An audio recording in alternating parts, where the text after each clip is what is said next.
ഇത് നമ്മുടെ KG ജ്യോതിർ ഘോഷല്ലേ മാതൃഭൂമിയിൽ ഉണ്ടായിരുന്നേ തന്നെ 100%. എനിക്ക് അത്ഭുതം തോന്നുന്നു. എന്താണെന്ന് വെച്ചാൽ ഞാൻ ഈ ഇടയ്ക്ക് ഒരു വീഡിയോ കണ്ടു. താങ്കളൊരു അറിയപ്പെടുന്ന CPM അനുഭാവിയും DYFIയുടെ പ്രവർത്തകനൊക്കെ ആയിരുന്നു ആ സമയത്ത്, നമ്മൾ മാതൃഭൂമിയിൽ ഒരുമിച്ചുണ്ടായിരുന്ന സമയത്ത്. ഈ ഇടയ്ക്ക് ഒരു ചെറിയ വീഡിയോ കണ്ടു, CPM പ്രവർത്തകരൊക്കെ സോംബി പോലെയാണ്, അത് മരിച്ചിട്ട് നടക്കുന്ന ആൾക്കാരുണ്ടല്ലോ. മാറിയോ? മതം മാറിയോ? അതാ പിന്നെ ഈ ഡ്രസ്സും കൂടെ കണ്ടപ്പോൾ എനിക്ക് ആകെ ഒരു ടെൻഷനായി. കാരണം പിണറായി സഖാവിന് ഏറ്റവും അലർജിയാണ് കറുത്ത ഡ്രസ്സിട്ട് നിൽക്കുന്ന ആൾക്കാർ. അപ്പോൾ കറുത്ത ഡ്രസ്സിട്ട് നിൽക്കുന്ന കറുത്ത ഫ്രെയിമുള്ള കണ്ണടയൊക്കെ വെച്ച് നിൽക്കുമ്പോൾ CPM വിട്ടുമാറിയെന്ന് തന്നെ എനിക്ക് തോന്നുന്നുണ്ട്. അങ്ങനെ വല്ലതും സംഭവിച്ചോ?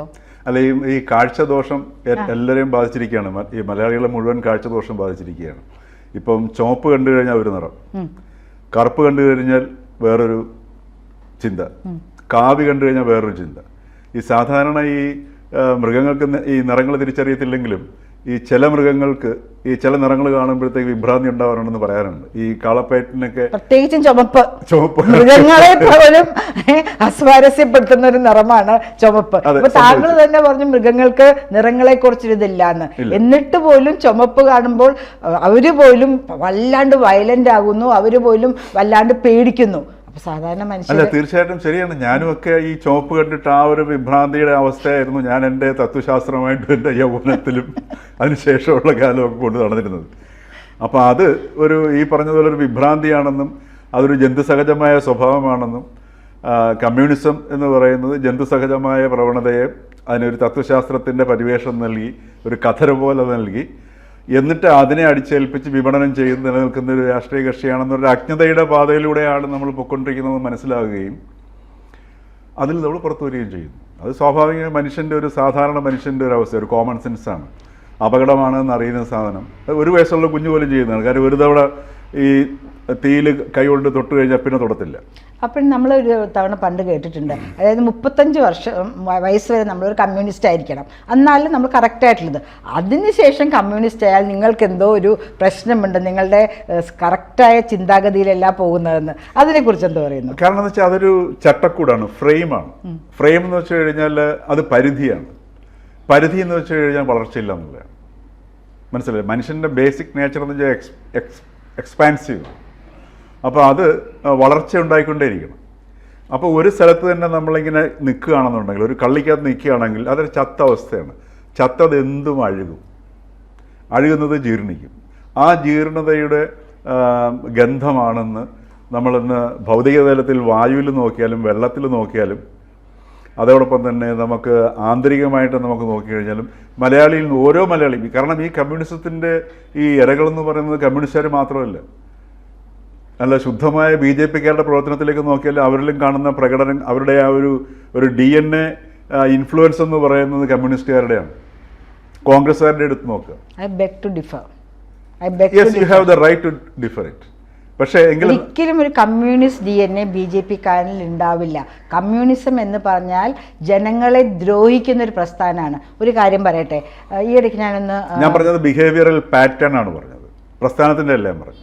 ആ പാറ്റേൺ ആണ്. ഇപ്പോൾ ഉദാഹരണം ഒരു പ്രസ്താവന കേൾക്കുന്നു, ഇപ്പോൾ ഒന്നും വേണ്ട, നമ്മളുടെ ഒരു പ്രതിഷേധ മാർച്ച് നടക്കുന്നു, ABVPക്കാരുടെ ആണെങ്കിലും യൂത്ത് കോൺഗ്രസ് ആണെങ്കിലും DYFIക്കാരുടെ ആണെങ്കിലും അവരുടെ ഫേഷ്യൽ എക്സ്പ്രഷനും ബോഡി ലാംഗ്വേജും നോക്കുക. ആ പാറ്റേൺ ആണ് ഞാൻ ഉദ്ദേശിച്ചത്. അത് നമ്മൾ സമരത്തിന് പോകുമ്പോൾ ആരാണെങ്കിലും നമ്മളുടെ മുഖത്ത് അല്പം രോഷവും ദേഷ്യവും എല്ലാം ഉണ്ടാകും. അതുകൊണ്ട് കമ്മ്യൂണിസത്തിലേക്ക് BJPയുടെ DNA എന്ന് പറയുന്നത് ശരിയാണോ? അല്ല, അതാണ് ഞാൻ പറഞ്ഞത്. എന്തായാലും എനിക്ക് തോന്നുന്നു നമ്മൾ ഇവിടെ ഭരിക്കുന്ന CPM ആണെങ്കിലും ഇനി കേന്ദ്രത്തിൽ ഭരിക്കുന്ന BJP ആണെങ്കിലും നമ്മളുടെ ഇവിടെ അടക്കി ഭരിച്ച ബ്രിട്ടീഷുകാരുടെ അത്രയും ഭീകരരാണെന്ന് എനിക്ക് വിശ്വാസമില്ല. കാര്യം നമ്മൾ തന്നെ തിരഞ്ഞെടുത്തവരാണ്. ഈ ബ്രിട്ടീഷുകാരുടെ നേരെ നമ്മളുടെ സ്വാതന്ത്ര്യ പ്രസ്ഥാനം എടുത്ത് നോക്കുകയാണെങ്കിൽ, അതിനകത്ത് ഇപ്പം ഗാന്ധിജി നയിച്ച സ്വാതന്ത്ര്യ സമരം എടുത്ത് നോക്കുകയാണെങ്കിൽ അതിനകത്തൊക്കെ നമ്മളത് കാണുന്നില്ലല്ലോ. അവർ സമരമല്ലേ നടത്തിയത്, അല്ലേ? എന്ത് കാണുന്നില്ല? ഈ വയലൻസ് കാണുന്നില്ല. ഇപ്പം കോഴിക്കോട്ട് മദ്യഷാപ്പുകൾക്കെതിരെ KP കേശവമേനോനും AV കുട്ടുമാളിയമ്മയും മറ്റേ കോയിപ്പുറത്ത് മാധവമേനൊക്കെ സത്യാഗ്രഹം നടത്തി, സമരം നടത്തി. അവരുടെ ദേഹത്തേക്ക് കള്ളുകുടമെടുത്തൊഴിച്ചു, അമേദ്യത്തിൻ്റെ കലക്കി വെച്ചിരുന്ന സാധനം എടുത്തൊഴിച്ചു. അവർ തുടച്ചു കളഞ്ഞിട്ട് വീണ്ടും മുദ്രാവാക്യം വിളിച്ച് സമരം തുടർന്നതല്ലാതെ അവർക്കെതിരെ അവരുടെ അണികളെ ഇറക്കി വിട്ട് പ്രതിഷേധിപ്പിക്കാനോ അല്ലെങ്കിൽ ഒരു പ്രസ്താവന പോലും ഇറക്കാൻ തയ്യാറായില്ല എന്നുള്ളതാണ്. ഇത് നമ്മുടെ ഇവിടുത്തെ പാരമ്പര്യമാണ്. ഇതാണ് ഭാരതീയമായ പാരമ്പര്യം. ഇപ്പം ഗാന്ധിജി പ്രകടിപ്പിച്ചത് ഗാന്ധിജി സ്വന്തം നിലയിൽ ഉണ്ടാക്കിയ സംഗതിയൊന്നുമല്ല. ഗാന്ധിജിയിലൂടെ പ്രകാശിതമായത് ഭാരതത്തിൻ്റെതായിട്ടുള്ളൊരു സംസ്കൃതിയുടെ പ്രകാശമാണ് തെളിഞ്ഞത്.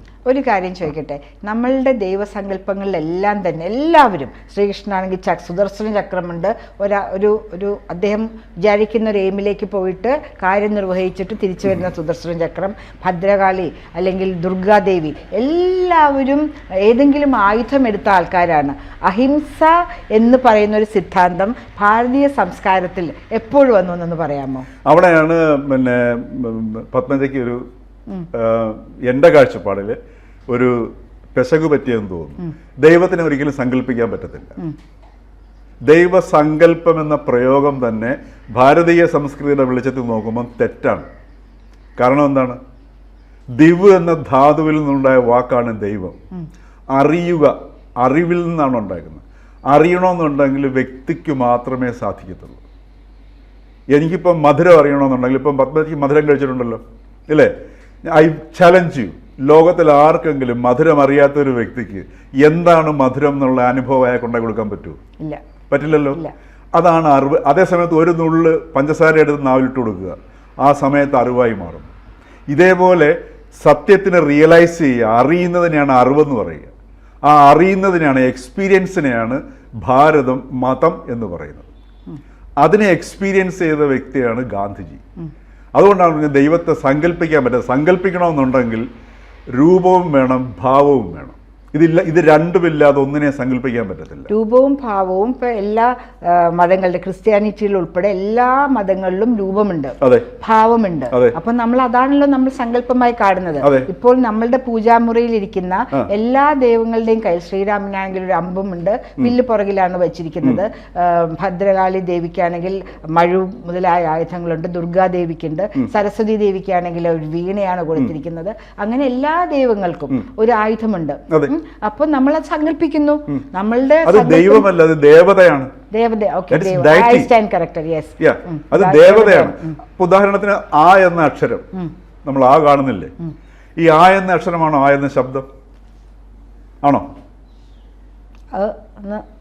ആ അല്ലേ? അതിന് നമ്മളൊരു രൂപം കൊടുത്തു. അപ്പൊ ആ എന്ന രൂപത്തിലൂടെ നമ്മൾ ആ എന്ന ശബ്ദത്തിലേക്ക് പോവുകയാണ് ചെയ്യും. എന്ന് പറഞ്ഞതുപോലെ ഡയറ്റിയുടെ ഒരു രൂപത്തിലൂടെ നമ്മൾ മറ്റൊരു തലത്തിലേക്കാണ് പോകുന്നത്. അതായത് അതൊരു മൂർത്തിയാണ്. എന്തുകൊണ്ടാണ് മൂർത്തി എന്ന് പറയുന്നത്? അമൂർത്തമായ ഒന്നിനെ പ്രതീകാത്മകമായിട്ട് മൂർത്തമായിട്ട് കാണിക്കുന്നു. അതുകൊണ്ടാണ് ഇതിനെല്ലാം മൂർത്തി എന്ന് പറയുന്നത്. അല്ലാതെ ആ മൂർത്തി ഇരിക്കുന്നത് മൂർത്തി ദൈവമല്ല. ആ ആയിലൂടെ എങ്ങനെയാണോ നമ്മൾ ആ എന്ന ശബ്ദത്തിലേക്ക് അറിയുന്നത്, അറിയലാണത്. ഇപ്പോൾ ആ എന്നൊരു നോട്ട് ഒരു മ്യൂസീഷ്യൻ ഇട്ട് കൊടുക്കുകയാണെങ്കിൽ അത് നമ്മൾ കേൾക്കുമ്പോൾ നമ്മുടെ ഉള്ളിലാണ് അതിൻ്റെ ഭംഗി ഉണ്ടാവും, സൗന്ദര്യം ഉണ്ടാവുന്നത്. എന്ന് പറഞ്ഞതുപോലെ ഒരു മൂർത്തിയിലൂടെ അമൂർത്തമായ ഒന്നിലേക്ക്, അതായത് ലിമിറ്റ്ലെസ് ആയിട്ടുള്ള, ഇൻഫിനിറ്റ് ആയിട്ടുള്ള ആ ഇൻഫിനിറ്റിയെയാണ് നമ്മൾ അറിയേണ്ടത്. ഒരു സംശയം ചോദിക്കാൻ, തീർച്ചയായിട്ടും അരിവാൾ ചുറ്റിക നക്ഷത്രമായിരുന്നു CPM-ന്റെ കൊടി. ഇപ്പൊ എന്താണ് അതിലുള്ളത്? അത് അജ്ഞതയിൽ നിന്നുണ്ടായിരുന്നു. എന്താണ് അതിലുള്ളത്? ഏതാണ്? ഇപ്പൊ എന്തൊക്കെയാണുള്ളത്? അരിവാൾ നക്ഷത്രമില്ല, അരിവാൾ ചുറ്റിക മാത്രമേ ഉള്ളൂ. എന്ത് പറ്റി പെട്ടെന്ന്? നക്ഷത്രമുള്ള തെരഞ്ഞെടുപ്പ് ചിഹ്നമാണ്. തെരഞ്ഞെടുപ്പിൽ മാത്രം ഉപയോഗിക്കുന്ന ചിഹ്നമാണ്. കൊടികൾ പണ്ടുണ്ടായിരുന്നു, അരിവാൾ ചുറ്റിക മാത്രമേ ഉള്ളൂ. പണ്ടുണ്ടായിരുന്നു അവരുടെ പാർട്ടി ചിഹ്നത്തിൽ അരിവാളും ചുറ്റിക മാത്രമേ ഉണ്ടാവുള്ളൂ. ഇപ്പൊ ഈ ഇടയ്ക്ക് കണ്ട ഒരു അവരുടെ കൊടിയടയാളം എന്ന് വെച്ചാൽ തെരഞ്ഞെടുപ്പ് സമയത്താണ് അവരുടെ തെരഞ്ഞെടുപ്പ് ചിഹ്നമാണ് അരിവാൾ ചുറ്റിക നക്ഷത്രം. അല്ല, പാർട്ടി എന്ന് പറയുന്ന ചിഹ്നം എന്ന് പറയുന്നത് അപ്പൊ CPD ആണെങ്കിലും ഇപ്പൊ അവര് നെൽക്കതിരൊക്കെ എടുത്ത് കാണിക്കെങ്കിലും ഇപ്പൊ നമ്മൾ ലോകത്തിൽ നോക്കിക്കഴിഞ്ഞാൽ അരിവാളും ചുറ്റികയാണ് പാർട്ടി കൊടിയുടെ. മറ്റവരുടെ തെരഞ്ഞെടുപ്പ് ചിഹ്നമാണ്. എന്താ വ്യത്യാസം കൊടുക്കാൻ കാരണം?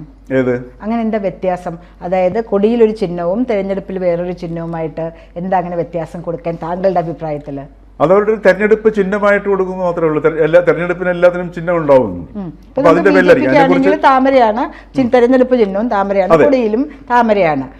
അതുപോലെ തന്നെ കോൺഗ്രസിനാണെങ്കിൽ കൊടിയിലും കൈമുദ്രയാണ്, മറ്റേ കൈപ്പത്തിയാണ്, ഇതിൽ തെരഞ്ഞെടുപ്പിലും അതാണ്. ഇത് മാത്രം എന്താ വ്യത്യാസം? ഇതിൻ്റെ ഉള്ളിൽ എന്തെങ്കിലും ഇതുണ്ടോ? പ്രത്യയശാസ്ത്രം എന്ന് വെച്ചാൽ തെരഞ്ഞെടുപ്പിന് ഈ പറഞ്ഞ ഒരു നക്ഷത്രത്തെ ഉൾപ്പെടുത്തിയത് ഒരു പക്ഷേങ്കിൽ അവരുടേതായിട്ടുള്ള ആ ഒരു നാളത്തെ ഉദാഹരണത്തിന്